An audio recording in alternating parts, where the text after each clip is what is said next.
What is a credit sweep? So a lot of times you might see things that they're going to do a credit sweep for you. If somebody's offering you a credit sweep, just make sure that you ask them exactly what that is. I'm going to go ahead and explain what a credit sweep is. Like you'll see a lot of times people are saying got everything deleted within so much time. What they're doing is filing a false affidavit saying that you're a victim of identity theft with the Federal Trade Commission, right, FTC. And when they do this, they're doing this under your name. So they're saying, "Hey, I, John Doe, verify that the information that I'm reporting on this document is in fact correct," right? But you can get in a lot of trouble. I've seen a lot of people getting in trouble behind this, and the reason being is because that's not actually true, right? If you actually had the account, how can you file a fraud affidavit on it, right? Now there's certain things behind it. Sometimes they're filing false police reports. So these are things that you want to look out for when dealing with a company like that. I know there was glitches a couple years back where we were able to get a lot of things removed from the credit report just based on the glitches at the bureaus, right? So as time evolved, so did our challenges. So what we're doing is we're doing what's called factual disputing methodology, right? And basically what that is you're telling them exactly what you're disputing based on how they're reporting the credit report. But we also bring a measure that's called eOscar into the system when we're dealing with our disputes. So when you're dealing with things that they're saying that they're doing, we want to make sure that they're complying with what they're saying on their website. So that's why when I say we're challenging, we're not disputing, we're challenging the information because we want them to say, okay, based on your challenge, they call it a dispute, but they're going to verify the information with the furnisher, right, who furnished the information. When we do that, now we're putting the ball on the furnisher's hands, right? Now the ball's in their court. So then we go to them and we say, hey, you verified this information.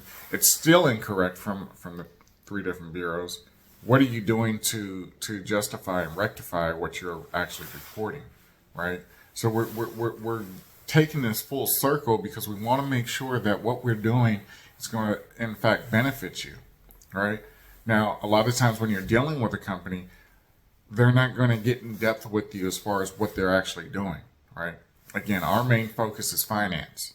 We want to make sure that your finances are in order, that you're making enough money to make ends meet. We want to make sure that you have more money at the end of the month, right? Instead of more month at the end of the money. We want to make sure you're not running out. People with kids, I have kids myself. I mean, we understand that sometimes things get tight. You have to sometimes take money from here, put it over here, just to make sure that you're getting what you actually need, right? Sometimes, some people have harder times than others. I've been in that position, right?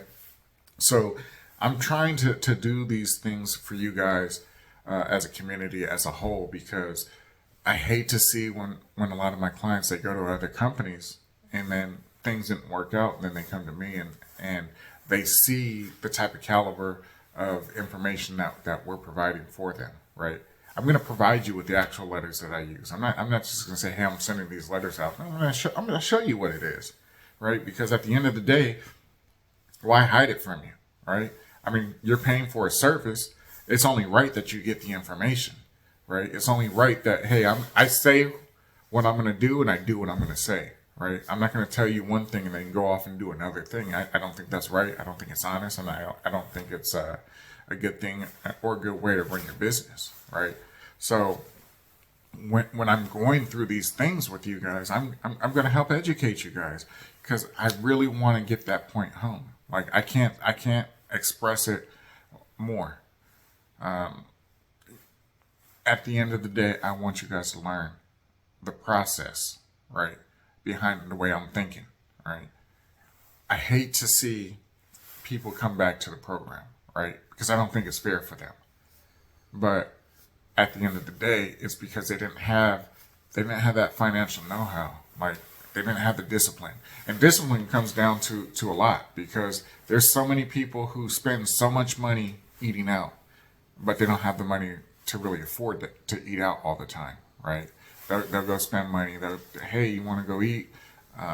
Take a bunch of people to go eat, but they don't really have those funds to actually afford that, right? You have to take care of number one, which is yourself, right? In order to feed your family. It's kind of like when you're in an airplane, and they say if the airplane goes down, the oxygen mask is going to fall from the ceiling. You put it on yourself first, and then help those around you. So that's kind of like what I'm trying to do, is I'm trying to help you first, right? I want to help you first so you can help your family who is basing their information around you and what you're doing, right? So just some things to think about. I know it may be a little bit long-winded, but it's very important that I get the point across to make sure that you're able to help, that I'm able to help you understand exactly what I'm trying to go over with you guys. Okay.